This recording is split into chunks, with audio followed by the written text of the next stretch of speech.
I don't know if you saw my video on trinket dishes with turtles in them. If not, I will leave a link to that below.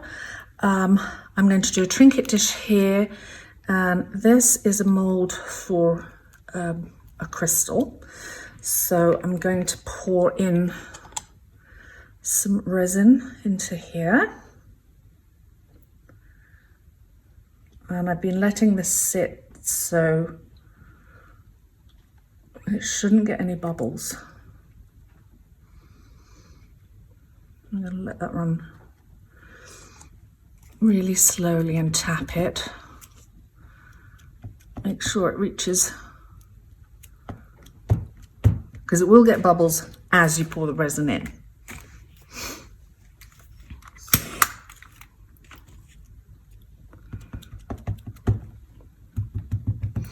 Let it get into all the nooks and crannies.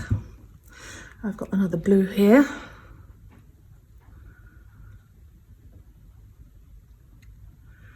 Slightly darker one.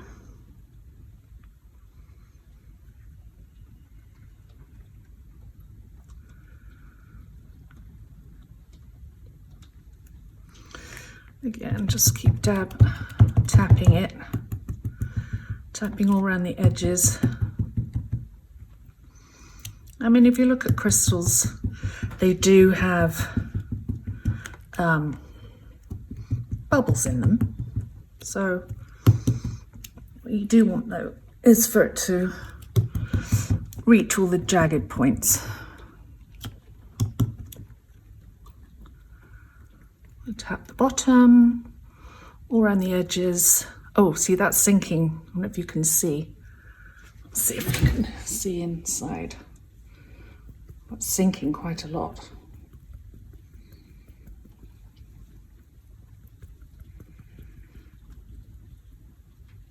Bubble. I'm going to let that rest a little bit. This is my trinket tray. I'm going to partially fill this up. When I do the last coat, that's going to be clear, and this will be dry, and I'll stick that to the last clear level. Here are my cups for my tints.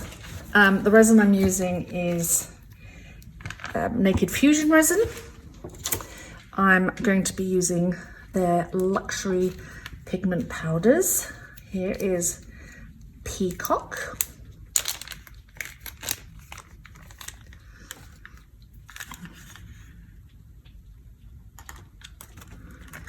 Pour that in here.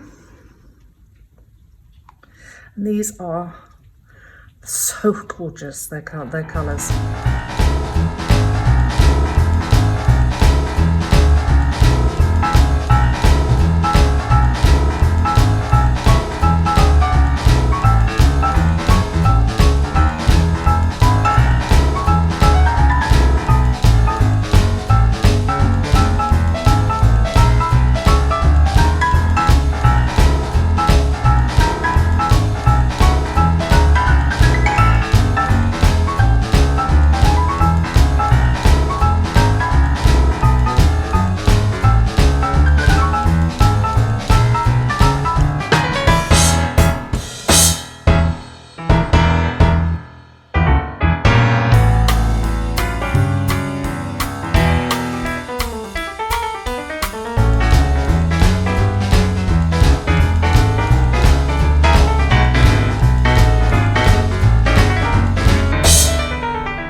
Lastly, I'm just going to add a little bit more into this to top it up. There we go, and we'll come back tomorrow when it's dry and finished off. I'm really hoping this doesn't give you a headache, because I'm using my other tripod, but I think you might get a better view. So let's do the unmolding of the geode trinket tray.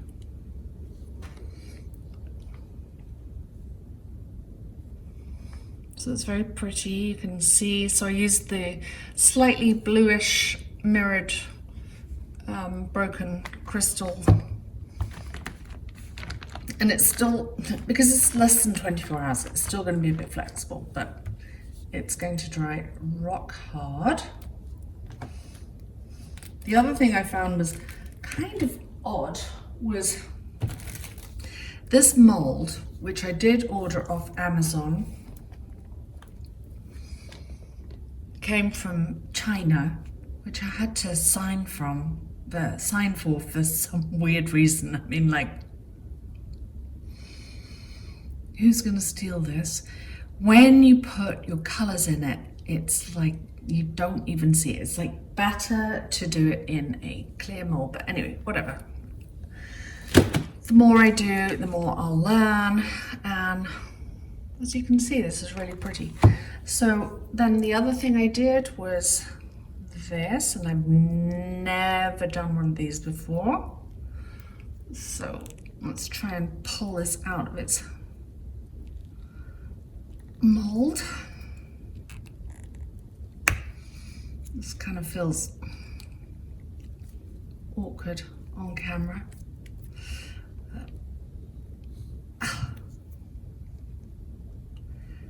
Come on. Oh, she can't. Oh. I have other little molds. This is a slightly bigger one that are just like single shards. No, like, I'm not a jewelry maker. I don't have the patience for teeny weeny things like that. I guess these need teasing. Here it comes. It's coming. I feel like I'm giving birth to my first crystal. Come on.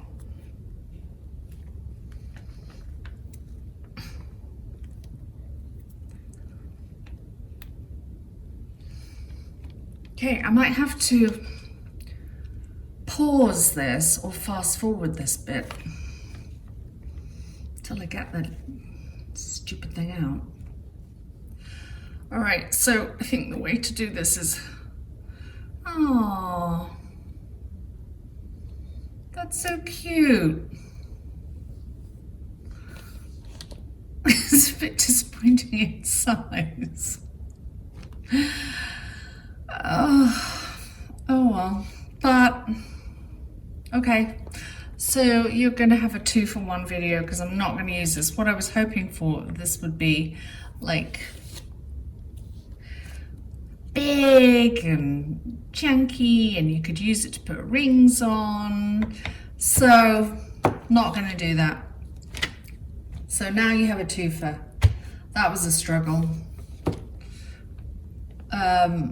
Maybe I will, well, let me give you a little closer look of my little baby crystal. It's cute, turned actually well. Maybe I'll just keep my mold handy, make a bunch of them, and do some kind of weird abstract resin sculpture. So for now, I'm just going to keep this the way it is. What I was hoping for, if you can imagine it, is some giant spikes coming up here that you could slip your rings on, but you can't. So thanks for watching and see you next time, and watch out for, is this in the frame? There you go. Keep a lookout for my amazing resin crystal sculpture.